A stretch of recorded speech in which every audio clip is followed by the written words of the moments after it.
তোমাকে এই তথ্যের জন্য। আমরা আবার তোমার কাছে ফিরব।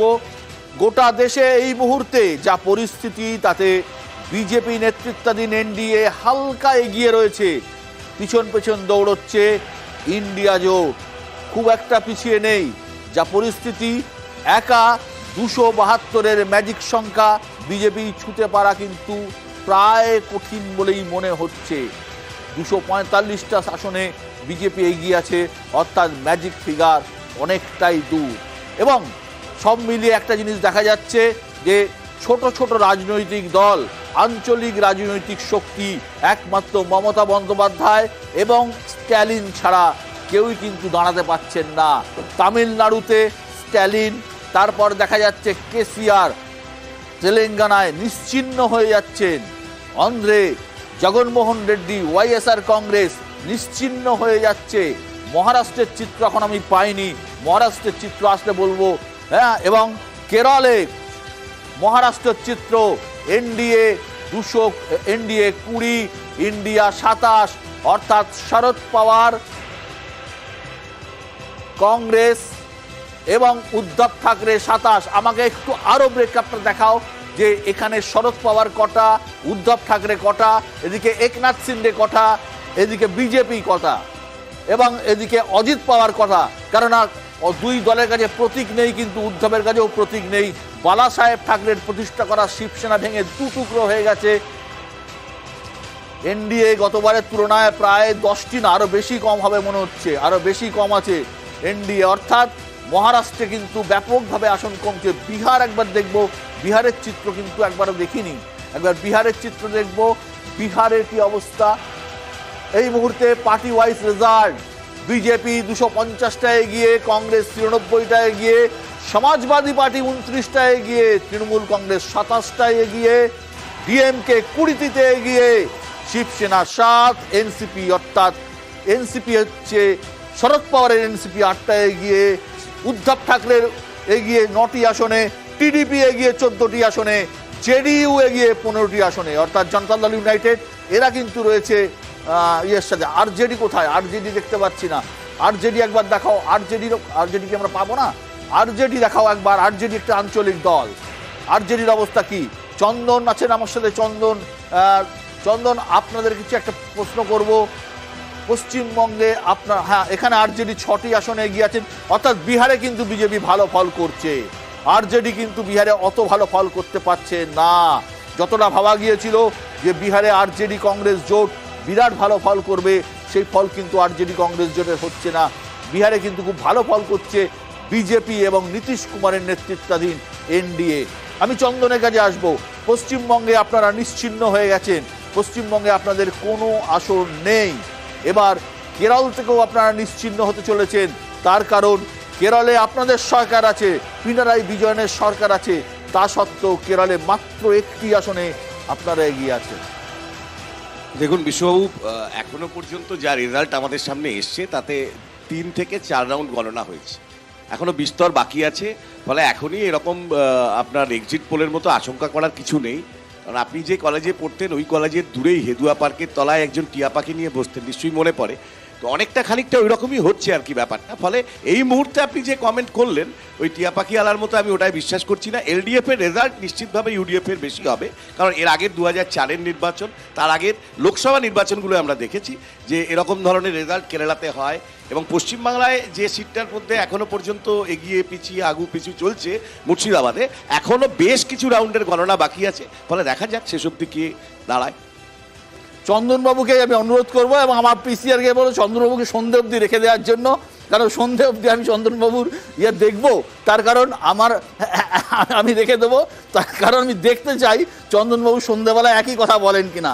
তার কারণ আমরা যার অভিজ্ঞতা থেকে বলছি যে যা পরিস্থিতি হচ্ছে কেরলে কিন্তু আপনাদের অবস্থা খুব ভালো নয়। আমি দেখব উত্তরপ্রদেশে এনডিএ 42টি আসনে এগিয়ে, ইন্ডিয়া 37টি আসনে এগিয়ে অসম্ভব ভালো রেজাল্ট করতে চলেছে অখিলেশ যাদব এবং কংগ্রেস নেতৃত্বাধীন ইন্ডিয়া জোট। বিএসপি হাওয়া হয়ে যাচ্ছে। মায়াবতী, আমি যেটা বলছিলাম, মায়াবতী 20% ভোট ছিল, দলিত ভোট ছিল, 10টি সিট ছিল লাস্ট লোকসভা নির্বাচনে। মায়াবতী 0 হয়ে যাচ্ছেন এবং মায়াবতী রাজনীতি শেষ। অলমোস্ট শেষ। Bihar BJP 34, RJD 6। নীতিশ কুমার কত একবার দেখাও। নীতিশ বিজেপি জোট, এর মধ্যে নীতিশের ব্রেকআপটা দাও, নীতিশের ব্রেকআপটা দাও, নীতিশের ইয়েটা দাও। আমি বিজেপি প্লাস, অর্থাৎ বিজেপি নীতিশ মিলে 34, কিন্তু নীতিশ কত, নীতিশ কুমার একা কত?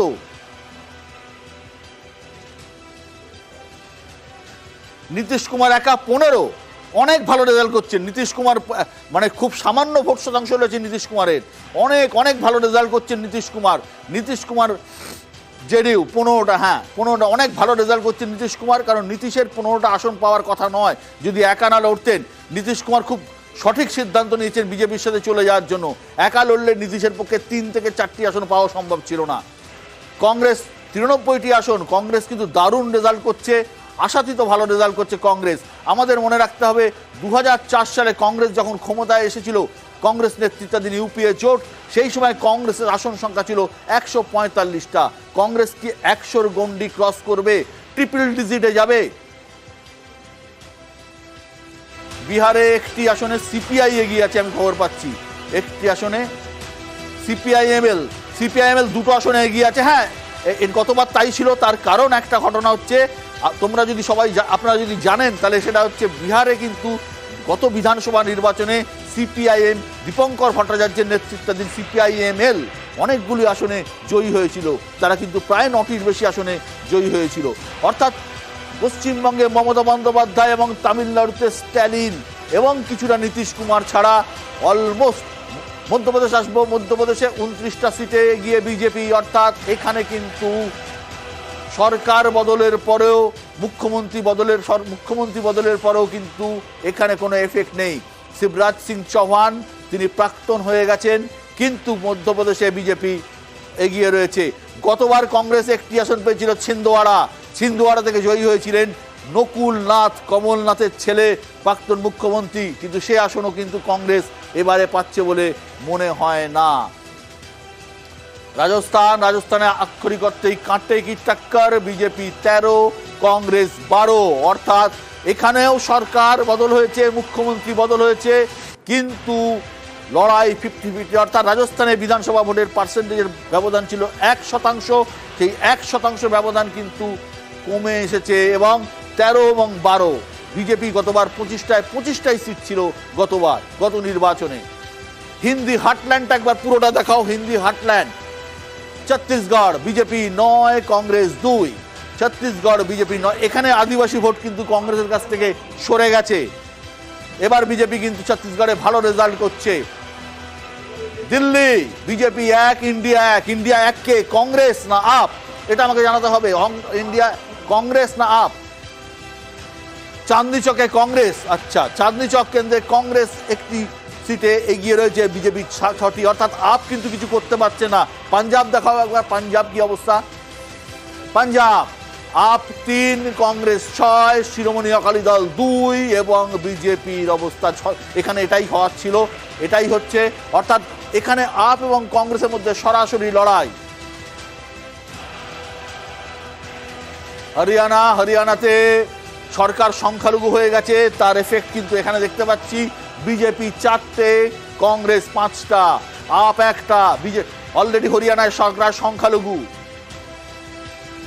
3 জন নির্দল সমর্থন তুলে নিয়েছেন। হার্টল্যান্ডে Hindi heartland, Jammu Kashmir BJP 2, India 2। অর্থাৎ বিজেপি 2টি আসন জম্মু থেকে পাবে, সেটা আমরা আলোচনা করছিলাম। 2 প্রাক্তন মুখ্যমন্ত্রী পিছিয়ে আছেন, মেহবুবা মুফতি, ওমর আবদুল্লাহ, দুজনেই পিছিয়ে আছেন। ইন্ডিয়া 2টি আসন, অর্থাৎ ভ্যালি থেকে 2টি আসন, লাদাখ সম্ভবত আদার্সের দিকে যাচ্ছে।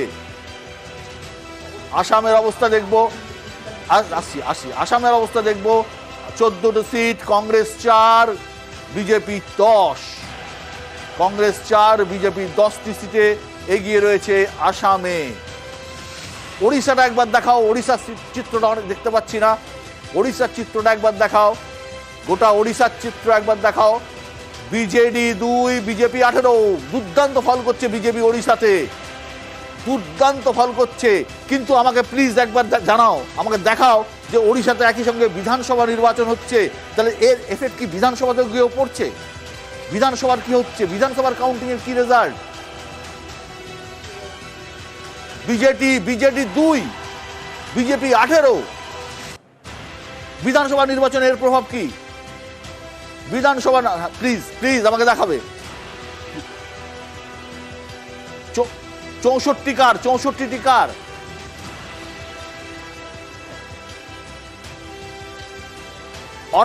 অর্থাৎ হালকা মার্জিনে বিজেডি এগিয়ে রয়েছে বিজেপি। তার মানে নবীন পট্টনায়ক সরকারের পতন হচ্ছে, নবীন পট্টনায়ক সরকারের পতন হচ্ছে, ওড়িশাতে নবীন পট্টনায়ক সরকারের পতন হচ্ছে এবং ওখানে কিন্তু বিজেপির সরকার তৈরি হচ্ছে। আমার নিজের ধারণা পান্ডিয়ান নির্ভরতা নবীন পট্টনায়ককে ডোবাচ্ছে। তার কারণ একজন সাউথ ইন্ডিয়ান, দক্ষিণ ভারতীয়কে ওড়িয়া জনগণ কখনই মেনে নেবে না। এবং শিবাজিদা, আমার নিজের ধারণা পান্ডিয়ান নির্ভরতাই নবীন পট্টনায়কের পতনের কারণ। অবশ্যই যেটা নবীনবাবুর যেটা ছিল সাংঘাতিক, তার বাবার দিক থেকে যেটা পাওয়া উত্তরাধিকার এবং তার নিজের বিভিন্ন স্কিম এবং অত্যন্ত স্বচ্ছ ভাবমূর্তি সেদিক থেকে এই ছিল। কিন্তু শেষের দিকে যেটা বৃদ্ধকালে এসে তার যে অবস্থা, পান্ডিয়ান যিনি হচ্ছেন তামিল, তিনি ভালো করে সে তামিলকে তাকে উত্তরাধিকারী বলে দিয়েছেন। সেই জায়গাটা থেকে কিন্তু ওড়িয়া অস্মিতা সেখানে আঘাত লেগেছে। যে ঘটনাটা পশ্চিমবঙ্গের বিজেপির ক্ষেত্রে একটা সময় প্রচার করেছিল তৃণমূল কংগ্রেস, যে অবাঙালিদের হাতে চলে যাবে বাংলা, সেই প্রচারকে ভর করেই অনেকটা ভোট টেনে নিয়েছিল। হ্যাঁ, নবীন পট্টনায়ককে নিয়ে অ্যাজ পলিটিশিয়ান নবীন পট্টনায়ককে নিয়ে সন্দেহ করার জায়গা নেই। অত্যন্ত ভালো একজন সিএম ছিলেন, মানে আছেন এখনো, আর ইজ এ গুড পলিটিশিয়ান। কিন্তু এই পান্ডিয়ান একটা ফ্যাক্টর হয়ে দাঁড়িয়েছে উড়িষ্যার ক্ষেত্রে। ওড়িশা যা লোকাল ইস্যু, এখানে ইস্যু, সেখান থেকে একটা পান্ডিয়ান কমিউনিটি, পান্ডিয়ান নির্ভরতা, টোটাল ইস্যু যেটা এখানে আসছে ওটা ফ্যাক্টর করছে। আগেরবার লোকসভার ক্ষেত্রে দেখি ওড়িশাটা অদ্ভুত জিনিস হতো, লোকসভায় বিজেপিকে সাপোর্ট থাকতো, বিধানসভায় থাকতো হচ্ছে বিজেডি।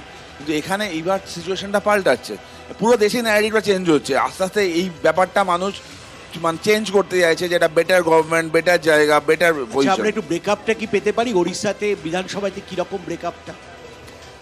আর একটি বিধানসভায় এখনো পর্যন্ত যে খবর আসছে 64টি সিট বিজেপি এগিয়ে আছে এবং 42-43টা সিটে এগিয়ে রয়েছে বিজেডি এবং 12 থেকে 14টা সিটে এগিয়ে রয়েছে কংগ্রেস। অর্থাৎ নবীন পট্টনায়কের সরকার পতন শুধুমাত্র সময়ের অপেক্ষা। আর একটা জায়গায় সরকার একদম পতন হচ্ছে, সময়ের অপেক্ষা আমি বলবো না, অলমোস্ট পতন হয়ে গেছে, যেটা অন্ধ্রপ্রদেশে জগনমোহন রেড্ডি আর ক্ষমতায় আসছেন না। অন্ধ্রপ্রদেশে সরকার গড়ছেন, ওখানেও বিধানসভা নির্বাচন হচ্ছে চন্দ্রবাবু নাইডুর নেতৃত্বাধীন এনডিএ, অর্থাৎ চন্দ্রবাবু বিজেপি জোট অন্ধ্রপ্রদেশে সরকার তৈরি করছে। অবশ্যই বিশ্ব, যেটা আমরা আগের দিনও বলেছিলাম, অন্ধ্রপ্রদেশ এবং তেলেঙ্গানা এই দুটোতেই বিজেপি, কারণ অন্যদিকে বিআরএসের যে ভোটটা ছিল, চন্দ্রশেখর রাওয়ের যে ভোটটা ছিল, সেই ভোটটাও কিন্তু সাংঘাতিক ডিক্রিজ করবে, হয়তো কোনো আসনই পাবেন না, আমরা জানি না ব্রেকআপটা কি আছে এক্ষুনি। কিন্তু সেখানে কংগ্রেস এবং বিজেপি দুজনের মধ্যেই একটা ইকুইলিব্রিয়াম থাকার সম্ভাবনা আছে কংগ্রেস বিজেপির মধ্যে। এবং এমআইএম যেটা ওয়াসির যে আসনগুলি, সেখানেও একটা 2-3টে আসন। হ্যাঁ, এই বিজেপির একটা অদ্ভুত ধরনের স্ট্র্যাটেজি হচ্ছে বিজেডির ক্ষেত্রে, ওড়িশাতেও যা, আপনি অন্ধ্রপ্রদেশেও দেখবেন তাই, যে প্রথমে ছুঁচ হয়ে ঢোকে, তারপর ফাল হয়ে বেরোয়, যাদের সঙ্গে অ্যালায়েন্স করে পরে তাদেরকেই উল্টে দেয়। ঠিক বিহারে যেরকম হয়েছে, বিহারে জাত গণনাটা শেষ হয়ে গেল যখন ইন্ডিয়ার সঙ্গে ছিলেন, জাত গণনা যেই হয়ে গেল, জাত গণনার পরেই নীতিশ কুমার গিয়ে পাল্টি করে বিজেপির সঙ্গে চলে গেলেন। আজকে বিজেপি জাত গণনার ভিত্তিতে ক্যান্ডিডেট দাঁড় করিয়ে তার ফলাফলটা নিয়ে যাচ্ছে। সেই জন্য রিজিওনাল পার্টিগুলো ভবিষ্যতে আর বিজেপিকে বিশ্বাস করবে না, নিজেদের বামফ্রন্ট জাতীয় দল ছিল না, বামফ্রন্ট তো ন্যাশনাল পার্টি ছিল, মানে সিপিএম কেরলে শেষ, এত কথা বলে একমাত্র আমাদের শাখা ছিল না, খালি কেরাল ছাড়া কোনো শাখা নেই। এত বড় বড় কথা বলা যায় কোথায়? শুধুমাত্র সিপিএম নিয়ে আলোচনা তো এখানে তো। এক মিনিট বলছি, বিহারটা জানতে চাইছি, বিহারের অবস্থাটা জানি। বিহারের অবস্থান এনডিএ অনেক ভালো রেজাল্ট করছে। নীতিশ কুমার এবং বিজেপির জোট 33টা আসনে এগিয়ে আছে, আরজেডি কংগ্রেস 7টি আসনে। বিহারে কিন্তু যথেষ্ট ভালো ফল করছে এনডিএ এবং নীতিশ কুমার অত্যন্ত সুকৌশলে দুর্দান্ত সিদ্ধান্ত নিয়েছেন। উনি একা লড়লে বা ইন্ডিয়ার সাথে গেলে 3টি আসনও পেতেন না, সেখানে 15টি আসনে কিন্তু নীতিশ কুমার এগিয়ে রয়েছেন। সুকান্ত, ছটা গেইন করছে। এটা কিন্তু বাস্তব, কারণ তুমি যেটা বললে, যদি এটা হতো যে শুধুমাত্র নীতিশ কুমার একা লড়তেন, তাহলে কিন্তু ওই 3-4 কেন 6টা আসনে বেশি পেতেন না। এটা কিন্তু একটা মাস্টার স্ট্রোক এই কারণে যে উনি কিন্তু যেটা আবহটা বুঝতে পেরেছিলেন যে ওখানে তেজস্বী যাদবের যে যতটা প্রচার ছিল ততটা কিন্তু মানুষের সঙ্গে যোগ ছিল না। বহু সভাস্থলে দেখা গেছে তেজস্বী যাদবের কিন্তু মানুষ হয়নি, যেটা কিন্তু ঘটনা। এবং তৃণমূল স্তরে বিহারে কিন্তু অনেক বেশি কিন্তু নীতিশ কুমার জুড়ে আছেন, কারণ এই কারণে যে বিষয়গুলো কিন্তু বিহারে খুব গুরুত্বপূর্ণ বিষয়দা, যেমন ইলেকট্রিসিটি বিল, সেক্ষেত্রে কিন্তু অনেকটা অনলাইন করে দেওয়া হয়েছে। অনেক কিছু বিহারের এখন দ্বারভাঙ্গা থেকে শুরু করে তুমি কাটিহার, বহু জায়গায় রাস্তাঘাট অনেক উন্নত, যেগুলো একসময় গর্ত ছিল। তো সুতরাং বিকাশ পুরুষ নীতিশ কুমার আমার মনে হয় এই মাস্টার স্ট্রোক খেলে এই 33টাই পাওয়ার কথা ছিল। আমি পশ্চিমবঙ্গের চিত্র একবার দেখাবো। গোটা পশ্চিমবঙ্গের চিত্রটা এই মুহূর্তে ঠিক কি আছে। গোটা পশ্চিমবঙ্গের চিত্র এই মুহূর্তে তৃণমূল কংগ্রেস 28টি আসনে এগিয়ে, বিজেপি 13টি আসনে এগিয়ে, কংগ্রেস 1টি আসনে এগিয়ে। একটি একটি করে সিটে যাব প্লিজ, একটি একটি করে সিটে যাব, দেখাও একটা একটা করে সিট। একদম উত্তরবঙ্গ থেকে শুরু করা যায় কি? আলিপুরদুয়ার এগিয়ে রয়েছেন মনোজ টিগ্গা, বিজেপির মনোজ টিগ্গা আলিপুরদুয়ারে এগিয়ে রয়েছেন। এই মুহূর্তে লেটেস্ট আপডেট, আলিপুরদুয়ারে এগিয়ে মনোজ টিগ্গা। কোচবিহারে এগিয়ে জগদীশ চন্দ্র বসুনিয়া, নিশীথ প্রামাণিক পিছিয়ে রয়েছেন। কেন্দ্রীয় স্বরাষ্ট্র প্রতিমন্ত্রী নিশীথ প্রামাণিক পিছিয়ে রয়েছেন। কোচবিহারে এগিয়ে জগদীশ চন্দ্র বসুনিয়া। জলপাইগুড়িতে এগিয়ে জয়ন্ত কুমার রায়, বিদায়ী সাংসদ, আগেরবারও সাংসদ ছিলেন। বিজেপির জয়ন্ত কুমার রায় কোচবিহারে এগিয়ে রয়েছেন। দার্জিলিং দেখাও। বালুরঘাটে এগিয়ে রয়েছেন বিপ্লব মিত্র। একটু আগে সুকান্ত মজুমদার এগিয়েছিলেন, এখন বিপ্লব মিত্র এগিয়ে গেছেন। অর্থাৎ হাড্ডাহাড্ডি লড়াই হচ্ছে বালুরঘাটে। বিজেপি রাজ্য সভাপতি সুকান্ত মজুমদার পিছিয়ে রয়েছেন বালুরঘাটে। দার্জিলিং দেখাও। মালদা উত্তরে খগেন মুর্মু বিজেপির এগিয়ে আছেন। মালদা উত্তরে বিজেপির খগেন মুর্মু এগিয়ে রয়েছেন। মালদা উত্তরে গতবার তিনি সাংসদ ছিলেন। দার্জিলিংয়ে রাজু বিস্তা এগিয়ে রয়েছেন। দার্জিলিংয়ে বিজেপির রাজু বিস্তা এগিয়ে রয়েছেন। রায়গঞ্জ দেখাও। রাজু বিস্তা এগিয়ে রয়েছেন দার্জিলিংয়ে। মালদা দক্ষিণে শিরূপা মিত্র চৌধুরী এগিয়ে গেছেন। শিরূপা মিত্র চৌধুরী এগিয়ে গেছেন। এখানে আমার ধারণা শাহনাজের সাথে প্রতিদ্বন্দ্বিতা হচ্ছে না, এখানে মেন লড়াই হচ্ছে শিরূপার সাথে ঈশা খান চৌধুরীর। রায়গঞ্জ দেখাও। রায়গঞ্জে কৃষ্ণ কল্যাণী পিছিয়ে আছেন, এগিয়ে কার্তিক চন্দ্র পাল, বিজেপির কার্তিক পাল রায়গঞ্জে এগিয়ে। মুর্শিদাবাদ জেলায় এসো। বহরমপুর দেখাও। বহরমপুর মুর্শিদাবাদ দেখাও। মুর্শিদাবাদ জেলায় এসো। বহরমপুর মুর্শিদাবাদ দেখাও। বহরমপুর মুর্শিদাবাদে এগিয়ে রয়েছেন আবু তাহের খান, পিছিয়ে মোহাম্মদ সেলিম, গৌরীশঙ্কর ঘোষ। বহরমপুর কেন্দ্র দেখাও। বহরমপুর কেন্দ্রে এগিয়ে ইউসুফ পাঠান, অধীর চৌধুরী পিছিয়ে, নির্মল কুমার সাহা পিছিয়ে। এর আগে হাড্ডাহাড্ডি লড়াই ছিল। এই মুহূর্তে বহরমপুরে আমাদের প্রতিনিধি উজ্জ্বল রয়েছে। উজ্জ্বল, বহরমপুরের চিত্রটা কি? ইন্দ্রপতন হতে চলেছে কি বহরমপুরে? বহরমপুরে কি ইন্দ্রপতন হতে চলেছে? তার কারণ এখনো পর্যন্ত ইউসুফ পাঠান, সেই ইউসুফ পাঠান সেখানে যে সবকটি বিধানসভা কেন্দ্র থেকেই এগিয়ে চলেছে। অর্থাৎ এখনো পর্যন্ত যা খবর, যে প্রত্যেকটি বিধানসভা যদি ধরা হয়, প্রত্যেকটি বিধানসভা কেন্দ্র থেকেই কিন্তু ইউসুফ পাঠান এগিয়ে চলেছে। অর্থাৎ বহরমপুরে কিন্তু ইন্দ্রপতন হতে চলেছে এখনো পর্যন্ত যা ট্রেন্ড, সেটাই কিন্তু দেখা যাচ্ছে। শিবাজিদা, কংগ্রেসের কাছে আসবো। কংগ্রেসের অনিন্দ, বহরমপুর ইন্দ্রপতন হতে চলেছে, অধীর চৌধুরী অনেক পিছিয়ে গেছেন। এটা প্রাথমিক ধারণা। আপনি একটু জিজ্ঞেস করুন আপনার যে নিউজ রিপোর্টার আছে তাকে, যে কতগুলো রাউন্ড হয়েছে। এখনো অধীর চৌধুরী পিছিয়ে যেটা আপনারা দেখাচ্ছেন সেটা হচ্ছে ইউসুফ পাঠানের এরিয়ায় কিছু ভোট উঠেছে এবং সেটা করছে। আমি এক মিনিট বলুন। সবচেয়ে বললে মুশকিল তো এখন মুশকিল হচ্ছে যে দেখুন, আলটিমেট কিন্তু অধীর চৌধুরী জিতবে। মার্জিন হয়তো কমতে পারে, কিন্তু অধীর চৌধুরী মুর্শিদাবাদ সহ বহরমপুরের মানুষের সঙ্গে যেভাবে যোগসাজশ রেখে যেভাবে কাজ করেছে, তাতে আমার ধারণা যে বহরমপুরের মানুষ অধীর চৌধুরীকে ফেরাবে না, কারণ এটা আব্দুল সাত্তারের মাটি। এই আব্দুল সাত্তারের মাটিতে কংগ্রেস হারবে না, এটা আমার বিশ্বাস। অনিন্দ, আমি একটা কথা আপনাকে বলি। ভোটের ট্রেন্ড যদি আমরা ঠিকঠাক বুঝে থাকি, অধীর চৌধুরীর জেতার সম্ভাবনা খুব খুব কম। তার কারণ ইউসুফ পাঠান এবং অধীর চৌধুরীর ভোট ভাগ হয়ে যাবে এবং বিজেপি তার ভোট ধরে রাখতে পারছে। এই কারণে পাচ্ছে, একটা সময় বিজেপির নির্মল কুমার শাহ এগিয়েছিলেন। বিজেপি যদি হিন্দু ভোট ধরে রাখতে পারে বহরমপুর এবং তার পাশের কেন্দ্রতে, তাহলে মাইনরিটি ভোট ভাগাভাগি হয়ে গিয়ে অধীর চৌধুরী হারার চান্স প্রবল। মাইনরিটি ভোটটা ম্যাক্সিমামটা অদিতদা পাবে এবং হিন্দু ভোটটা অদিতদা পাবে, কারণ অদিতদা তাহলে তো কোনোদিন ওই জিতেই বাইনারি পলিটিক্সটা তাহলে তো করে না। জিতেই হিন্দু যেতে, মুসলমানে জিতবেন না। হিন্দু মুসলমানে জেতার বাইনারি chance খুব কম। পলিটিক্সটা করে না কোনোদিন জিতবেন না, অদিতদা। জেতার চান্স খুব কম, জিতলে খুব সামান্য আপনার মনে মার্জিনে। হচ্ছে রাষ্ট্রীয় চাপের পরে আরো আপনাকে বলবো। অনিন্দা, বলছি যে ইউসুফ পাঠান এগিয়ে থাকবে এবং ইউসুফ পাঠান জিতবে, এটা কিন্তু আমরা প্রথমবার থেকে আমাদের সমস্ত উচ্চ নেতৃত্ব বলেছে যে অধীর চৌধুরী হারতে চলেছে। কারণ অধীর চৌধুরী যদি প্রত্যেকবার অ্যানালাইসিস করেন, লাস্ট ইলেকশনেও কিন্তু বহরমপুর এবং কান্দি বিধানসভা থেকে ম্যাক্সিমাম লিডটা পেয়েছিল। এইবার মানুষের যে পালস আমরা দেখেছি ইউসুফ পাঠানের ক্ষেত্রে, যেইভাবে মানুষের ভিড় প্রত্যেকটা জনসভাতে, মানুষের পালস ইউসুফ পাঠান দিয়ে নয়, না, মানুষের তৃণমূল পালস- কংগ্রেসের পাশে। মানুষের পালস একটা, সেটা হচ্ছে সবথেকে তৃণমূলের ট্রাম্প কার্ড লক্ষ্মীর ভান্ডার।